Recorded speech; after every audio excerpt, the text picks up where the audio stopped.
Hey guys, welcome back to Real Housewives Recaps. Today we're talking Real Housewives of Miami, Season 4, Episode 4. It's your party and I'll cry if I want to. You guys, I am glad I got my voice back because I have a lot to say about this episode. Before we dive into that, just a few quick things. One, I'm putting out a Patreon soon, so check back with me about that. I'll keep you updated. It's going to be Sex and the City. We're going to go back through the original series. I'm going to keep the costs low so that way all the money just goes back to getting better equipment and keeping this show going. So thank you for that. 2, we're having a live chat this Thursday, January the 6th at 7 p.m. Eastern Time. So if you're around, you want to jump on, it works the same as my regular videos. I'm setting a premiere, so you just click on that and you can instantly live chat with us all. We're going to be talking Sex in the City and just like that and anything else you guys want to talk about. So come with your questions and anything else you want to talk about, we'll talk about. And then lastly, my pal Alex, who did such a wonderful interview on all the stuff that happened on Sex in the City. He also spent some time working on Desperate Housewives. He's kindly agreed to answer all of our burning questions on that. I know some of you had questions, so if you have questions for him, I'm going to try to get them to him this week, so go ahead and leave them in the comments, and I will pass them along. And without further ado, let's get into the episode. So we pick up with Alexia, and I find this storyline fascinating, completely. And whether you're a fan of Alexia or not, she has got some storylines this season, doesn't she? She has some stuff going on in her life. I think Marysol pointed out, just unbelievable how much stuff is going on in her life. So she's waiting for that guy to show up. He doesn't end up showing. It was the guy. They never say his name. That's why I say the guy. He was Herman's lover, allegedly. So it's just interesting. And we'll get into it in the scenes with her and Marysol when she talks it through. But he never does show. And I find it fascinating. So now, far less fascinating is Larsa. She's with her daughter, Sophia. Sophia is now 12 years old, which is crazy because I watched the original not that long ago and she was so little. So they go shopping. It's really obnoxious. This shop assistant makes a point of saying, we're going to lock the door. Your personal shopping has been curated. Larsa does the thing that all the annoying people do. We're like best friends. Okay. They have 4 kids, her and Scotty. Of course, we know that they're separated. They go into that later. But you guys, I was annoyed at this scene. I love to see luxurious shopping trips a la Alex McCord. Remember when she'd go on those insane shopping trips with her husband? What was it? Oh, Simon. And they'd spend thousands of dollars. She'd try everything on for him. I was riveted. This little girl is 12 years old, okay? She does not need a $1,500 pair of jean shorts. Larsa refers to herself as a MILF since age 24. She's felt guilty in the divorce. She ends up spending $7,500 on a 12-year-old's clothes. I have a 7-year-old, and if it's anything like that, they grow out of them in a week and a half. Probably is equally obnoxious as the $1,500 jean shorts. Seriously, who needs those? She says that her daughter only takes pictures if she's paid to take them. Okay. Are you kidding me? Okay, let's move on to the next cringe story. So I'm still feeling Julia. I will say, and I don't love to point out, even though I do it, what feels fake to me. To me, the storyline of her and Adriana potentially having a thing feels a little fake. It's kind of a way to stir up drama, if you ask me. Maybe I'm wrong. That's where I need your help. Leave me comments below. What are your thoughts? Is it a real flirtation? Is it for cameras? What vibes are you getting? Okay, so let's really get into the meat of what's going on in this episode. Julia's birthday party is coming up. Guerdy comes over with her very handsome husband, Russell, and Guerdy is a well-renowned party planner, and she has agreed to help plan Julia's party. So Adriana is wearing Valentino shoes. She lets us know that about 100,000 times walking around this farm. She's wearing a white dress, not a good idea. They're looking at chickens, goats, and birds. So Adriana is trying... Okay, let's really talk about what's happening. You guys saw the episode. I have been a fan of Adriana for a very long time. I loved her in the original show. I liked her so far this season. I didn't love her this episode. That said, I didn't love Guerdy this episode either. I found her glamorous and I want to know about her interesting life. And then this episode happened and I instantly didn't like her. So the two of them seem to be in some weird pissing contest for, at first I thought it was Julia's attention, but I think it's just attention in general now. Whose side are you on in all this? Do you find one, I would say Adriana versus Guerdy, who do you feel like was right, who was wrong, who overstepped? I really want to know your thoughts on this, and we'll talk about when we get to the dinner scene. Okay, so this scene was one of the hardest I've had to watch. I can't talk about it because I will break down and cry. Anything to do with kids gets me. And Julia tells the most heartbreaking story about her first child, a little boy, Maximilian, who passed, and I can't even talk about it. It's the most heartbreaking, sad story, okay? I'm going to skip past that, but I am going to tell you my thoughts on how it went down. Julia was heartfeltly telling this story. I do feel like Guerdy started with good intentions, where she was trying to relate back to Julia, right? Like, I lost one too. So I am going to call out Adriana later for doing this exact same thing. But right now, I'm going to call out Guerdy for not letting Julia finish, for Julia trying to express her pain, and her hurt, obviously. And Guerdy twisted it, started making it about herself, and walked off crying. Now, I understand that people have very strong emotions, especially around children. So I'm really not trying to be an a-hole. I'm just saying what struck me the wrong way about this scene. I just didn't love how Guerdy handled this one. Now, I do not love how Adriana handles it later, and we'll talk about that. But for right now, Guerdy bugged me. Everybody bugs me at some point. Right now, it's Guerdy's turn. Okay, so then we go to Marysol's house, and there's something so cute about Marysol's dress. That little black dress, the way it poofs out at the bottom, I just thought she looked really cute, and I really liked the dress. Alexia comes over, and of course her friend Johnny is over there. So they want to know if the guy, again, he didn't say his name, that's why I'm calling him the guy, showed up. He doesn't want to be on camera. So they ended up talking for 4 hours and 9 minutes after they were supposed to meet up.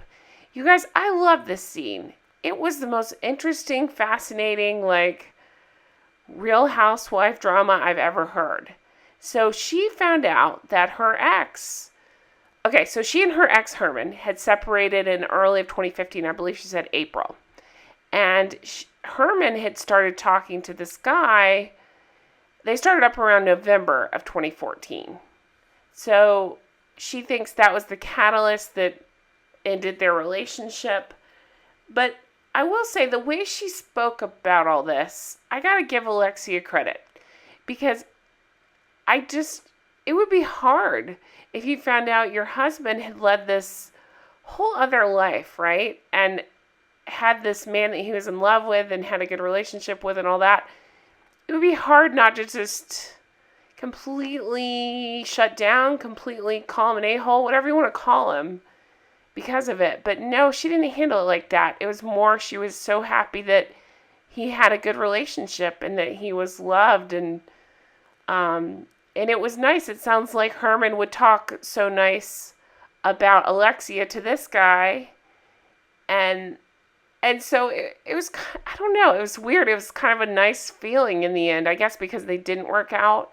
I wonder how it would have gone down had they still been together and then he passed and she found this out. But this is how we got it, so this is how we'll take it. And, I mean, I actually appreciate Alexia in this scene. I thought she handled it very maturely. And then she said, should I invite him to my wedding? And Marysol and Johnny both said, don't get crazy. So I appreciate that the guy truly wanted to have a conversation with, with Alexia. Jeez. And I appreciate that they did it off camera and that they did take so much time together and hear each other out. And that, again, Alexia isn't trying to tarnish Herman's name. She's trying to show all the love in his life, and she says she's in a good place, so she's glad that he had this experience. And I tell you, it made me like Alexia more. It really did. Okay, so here's Larsa in the car with somebody who cannot possibly be Lisa, right? Lisa just looks so different in this scene to me. So they're looking around the Boca area. Remember, supposedly Larsa's looking for a house. I don't know, it feels like a storyline to me. Lisa points out that Boca is not action-packed like Miami. All I can think of is Seinfeld, where they talk about Boca. I'm in Florida too, so just the whole thing makes me laugh. But, okay, so Larsa likes to be in the action. Why go to Boca? That's what Lisa's saying. Realtor Sean is there. They're looking at a $10 million house because sure. My husband walked in during this scene of the two toilets, and he literally said, there's no scenario where anybody would ever need that. Lisa always has to talk about her damn closet. We'll see it again later. She brings that up. But she does say that she and Lenny have separate closets, separate bathrooms, and that's what keeps their magic alive. I get it. So Larsa explains the guilt that she's had. It's been 3 years of her and Scotty going through this, and he moved to LA a few months ago and just trying to figure it all out. I don't like Larsa, but that sucks, and it sounds like they're doing a good job putting the kids first. Okay, let's go over to the interesting part. Guerdy is at Julia's house. Julia and Martina's house. They're working on the party. It's the day of the party. They're working on the menu. She says when she agrees to do a friend's birthday party, the expectations are clear. She's going to be taking the lead on this. So you know we're setting up for something. Meanwhile, we go over to Nicole. Her mom lives close by. She's involved with Nicole's son, Grayson. So Nicole explains that she is half Cuban, half Puerto Rico. Her mom's Puerto Rican. And again, she talks about how her dad went away when she was 15 and it completely changed her life. They all had to figure out how to get money. They didn't have money to pay for things, so they had to figure it out quick. From here, just a montage of people getting ready. Again, I put in my notes, Lisa loves to show her stupid closet. I don't know why, but those railings really bother me. I just see things like that and I think, something else to break. I don't know. My Target clothes would look beautiful hanging up in there. So Guerdy, sorry, I cracked myself up with that one. Okay, Guerdy, I don't know. This is where Adriana arrives and pissed me off. Now, Guerdy pisses me off later, but this is why Adriana pisses me off right now. She was rude. Okay, first of all, she brought that stupid dog. And it's not that the dog's stupid. It's that the hair dye is stupid. Why did she dye that dog blue and pink? I love dogs. It's not a stupid dog. It's a stupid dye job. Why do people do that? Unless you do that, in which case, yay. It's just not for me. Okay. Adriana bugged the crap out of me here. She came in and tried to piss all over everything to mark her territory. She kept saying to Guerdy, who had planned this party for Julia, she kept saying things like, I'm not liking this already, and I'm not overwhelmed by the Tulum decor. It's not It's not class. This bar needs a little extra. She just kept pointing out things that she felt were underwhelming and not decorated correctly, and I felt for Guerdy. That's BS. You can't... She comes in early to the party, which is already annoying because Guerdy hadn't even changed yet, and then starts picking apart everything she sees wrong with it. Adriana's setting lamps up on the bar. I just found it all obnoxious. Okay, so Julia comes out. I did really like Julia's dress. I think Julia is so beautiful. I just stare at her when she's on the screen. Adriana says she got there early to make sure everything looks right. That's kind of obnoxious, Adriana. She said that Guerdy did the table and I did the bar. It's a weird competition. I thought it was for Julia's attention, but later on, I think Guerdy doesn't like Julia that much, so I don't really know what it's about. I think it's just for attention in general. So everybody's there. Lisa arrives and Adriana says, I see an ass, as soon as she sees Adriana's dress, which made me laugh. Julia says, welcome to Jurassic Park. What the heck is Larsa wearing? I hated that dress. Larsa says, I'm not a farm type. I don't like to hear birds. It gets on my nerves. Girl, you live in Florida. We have everything here. Enjoy. Okay, so they're showing people around. Their birds say asshole, which I don't know why that made me laugh so much. Kiki arrives. She's absolutely stunning. Larsa asks Martina about teaching her tennis, offers to play basketball. It's a whole thing. Lisa tells Kiki that she looks like a supermodel, that she's so poised. Alexia says she looks like a bitch, but it's a compliment. I don't know about saying that. Julia put flowers in Adriana's cleavage.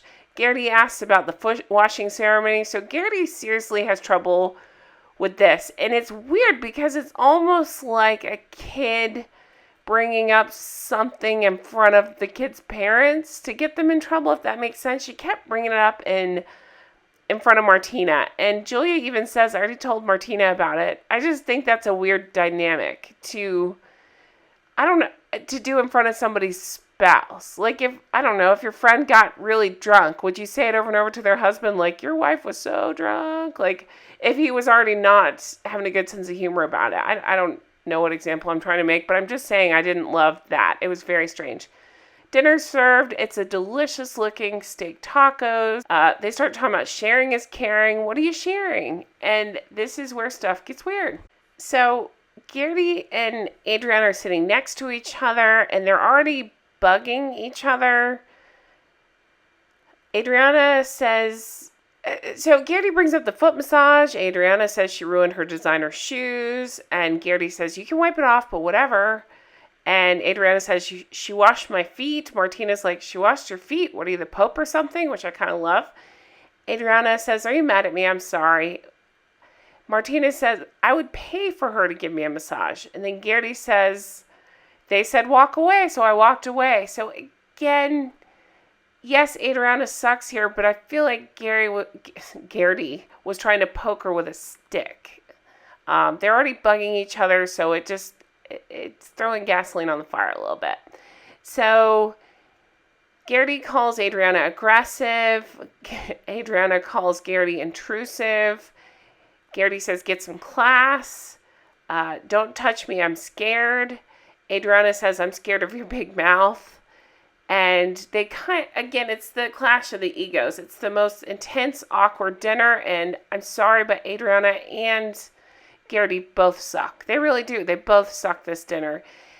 Guerdy bugged me because she seemed to want to only be the center of attention. And Adriana bugged me because she wanted to be the center of attention and has some weird thing with Julia's attention. So they both sucked.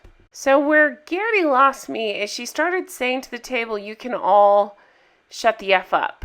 You don't know what I've been through. It's not easy, you guys. Okay. Just like I get annoyed at Adriana for the same thing. She makes it all about her and uses things like this. I feel like Guerdy was kind of doing the same thing. She was getting frustrated that the attention wasn't enough on her, so she storms off, cries, and says, F you all, basically. I didn't like the whole shut the F up. Now, I will say she was trying to tell a story, and it was so messed up that Adriana kept cutting her off to not let her finish. So, again, it's both of them. They both want to be the center of attention. Lisa keeps trying to say, I want to hear your story, Guerdy. And Guerdy kept saying, I'm not going to talk to people. I'm not going to talk to you guys. I'm going to go talk to people who understand the scope of it. And she leaves. And I thought that was kind of rude. Adriana's dog is eating a fish at the table. What the hell is happening here? Guerdy goes to the bathroom. Nicole follows. Lisa says they're all guilty of talking over each other. I agree with Lisa. That's kind of the name of the game. It's Housewives. These are some of my favorite dinners when they're arguing and they talk over each other. Hello. Guerdy says she's been through so much and she focuses on the positive. And I'm going to say, Guerdy, you may not have an accurate view of the situation. I don't think you're focusing on the positive. So, interesting dinner. I'm very curious to know whose side you're on. Am I way off here? Guerdy annoyed the piss out of me. Adriana annoyed the piss out of me. I still like Julia, even though I'm calling BS on the flirting. I think that's just a storyline. I might be wrong. I liked Alexia a lot better this episode. Nicole, I'm holding judgment on. She's okay. I like her backstory. I don't know. I guess a point in her favor, she did take up for Guerdy to be nice, and have her back. But Sometimes you kind of got to let them fight it out. That's the name of the game. Julia kept smooching on Adriana at the dinner. I found that very weird. She explains it as a Russian thing where they drink vodka and they kiss each other to calm down an argument. I have some people commenting on here from Russia, and I love you guys. Is that a thing? Is that a thing? It sounds like a much more fun way to argue, but if somebody's trying to kiss on me when I'm pissed or arguing, that's not a great idea. I hope you saw Kiki's face during the argument. It was hilarious. She seemed to be rolling her eyes at Guerdy, but it was probably edited that way. And that's pretty much how the show ends. We see Julia singing or blowing out her candles, and it's beautiful cake. They're there to celebrate Julia's birthday. Very curious to see where this is going to go. Looks like next time we get some OnlyFans with Larsa. Adriana's going to do some stuff to show her feet. She wants to try to make $10,000 a day too. Wow. Guerdy talks about Adriana. Adriana talks about Guerdy. So they're definitely going to keep going to blows. Adriana and Julia are talking. Nicole tries to decide if she wants a relationship with her dad or not. And we see Alexia's fiance arguing with Peter. Peter sucks, so I hope the fiance knocks him out. He's not a kid anymore, so I can say that, right? And that's it for the episode. I really enjoyed this one. I am very much enjoying Miami. It's fun to cover it. I'm so glad I got my voice back so I can talk for an hour and a half about it. But I really am curious about your thoughts, so leave them below. Whose side were you on? What did you think about the whole fight at the dinner? And what do you think of Guerdy so far this season? I'm really curious about that. What do you think about Adriana? What do you think about all of them? And what do you think about Alexia's situation? How would you have handled that, I guess, if you had found out about your ex? It's wild, huh? Thanks so much for watching. I really appreciate it. And I will talk to you guys again soon. Take care. Stay healthy. Stay safe. Bye-bye.